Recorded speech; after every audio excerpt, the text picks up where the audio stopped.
Há diversos conteúdos literários que influenciam muito na escolha da nossa próxima leitura, mas há livros muito bons que não são muito falados por aí, que eu acho uma grande injustiça. E é nesse vídeo que eu vim panfletar para você 3 obras literárias que merecem muito uma popularidade maior, só que eu não vejo muito na boca do povo. Lembrando que se você gosta desse tipo de conteúdo, não deixe de me seguir aqui no canal e deixe também o seu like para saber que você gostou e assim produzir mais conteúdos como esse. Eu vou começar essa lista com o belíssimo livro O que o Vento Sussurra. Eu confesso que eu não conhecia a autora Amy Armour até ler esse livro, mas depois que eu li essa obra, eu fui pesquisar outras da autora e eu percebi que, além dessa, outros títulos dela também estão disponíveis no Kindle Unlimited. Eu já li outro livro da autora, li algumas sinopses de outros livros dela, mas eu me arrisco a dizer que essa é a obra mais madura dela. Eu confesso que a coisa que mais me chamou a atenção primeiramente nesse livro foi essa capa maravilhosa, porque sim, eu sou esse tipo de leitora que é fisgada por uma bela arte que representa muito bem uma grande obra. Mas depois eu fui perceber que esse livro é lindo muito além da capa. Aqui nós vamos conhecer a Anne, uma escritora que é super bem sucedida e ela vive em Nova York, porém ela tem raízes irlandesas. O seu avô, responsável também pela criação da Anne, sempre contou várias histórias sobre a Irlanda e também sobre a família deles, mas ele nunca quis que a Anne fosse para a Irlanda e ele nunca contou um motivo. Mas quando o avô de Anne falece, a nossa protagonista, ela encara a chance de finalmente ir para a Irlanda e conhecer todas essas histórias de perto.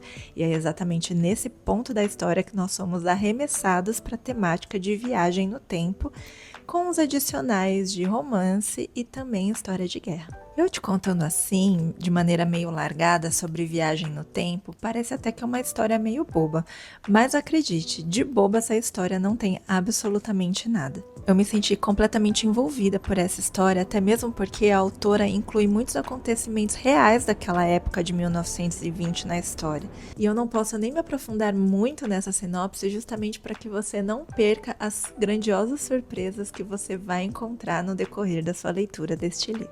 Para escrever esse livro, a autora ela fez um estudo bem aprofundado sobre o antepassado da sua própria família. Então você pode esperar que você vai encontrar personagens reais que foram muito importantes para a história da Irlanda. Já o romance aqui é bastante fiel ao que sabemos o que acontecia naquela época. E a tensão criada pela autora entre os dois personagens que formam esse casal também é bastante envolvente. A mistura de ambas as temáticas é muito bem amarrada e desenvolvida sem pressa. O que o Vento Sussurra não é uma história para você relaxar, é uma história para você se envolver mesmo. Os capítulos são bem longos, a história é bastante madura e se por um acaso você já leu O Rouxinol de Kristin Hannah, você certamente vai se apaixonar por essa história também. Esse segundo livro que eu vou te sugerir foi o meu primeiro contato com a escritora Virginie Grimaldi e, sério, eu não me conformo até hoje como as obras dessa autora ainda não são populares entre os conteúdos do BookTok, do Bookstand e por aí vai. E ele se chama O que Resta de Nós. Há pouquíssimos livros lançados aqui no Brasil dessa romancista francesa e, se eu não me engano, o 4º livro da autora vai ser lançado aqui no Brasil em março ainda deste ano. E O que Resta de Nós nos apresenta a 3 personagens centrais. A Jeanne, que é uma senhora de 70 e poucos anos, ela acaba de ficar viúva. E ela se vê num grande impasse, porque além de ter que viver o luto, ela também vai ter que dar um jeito nas suas contas, que estão cada vez mais apertadas. Então ela decide alugar um quarto do apartamento dela para aumentar um pouco mais a sua renda. E é aí que surgem os outros 2 personagens. O Theo, que é um garoto de 18 anos, que trabalha numa padaria lá perto da casa de Jeanne, e ele precisa arranjar um canto para morar, já que o carro onde ele se abrigava foi apreendido. E bem, nós temos a Iris, que é uma jovem de 30 e poucos anos, que eu não posso falar muito a respeito dela, porque a trama dela é cheia de surpresas, então eu não quero estragar. A única coisa que eu posso dizer é que a Iris mora em um apartamento, no qual o proprietário pede o apartamento de volta, então ela vai ter que arranjar um novo canto para morar meio que na surdina, meio que nas pressas. E é isso que a Jeanne precisa fazer uma escolha. Ela precisa escolher entre o Theo e a Iris, mas como ela tem um coração muito bondoso, ela decide arranjar um segundo quartinho e alugar espaço para os dois personagens. Aqui a autora conta a história de cada personagem em capítulos intercalados. E não é mais uma história de 3 desconhecidos que se encontram, mas de 3 protagonistas com histórias que te comovem e também te motivam. É muito interessante acompanhar nesse livro a história de 3 personagens de vidas e idades muito distintas, mas que se complementam no decorrer da história. E gradativamente eles vão criando um laço tão genuíno que eles acabam se transformando numa verdadeira família, mesmo que não haja nenhum vínculo de sangue entre eles. Há diversas reviravoltas ao longo do livro que vão te arrancar muitos sorrisos e até mesmo algumas lágrimas se você for uma pessoa tão emotiva quanto eu. Eu amo essas histórias de vidas ordinárias que mostram pra gente um lado da vida que a gente precisa de pouca coisa para ser feliz.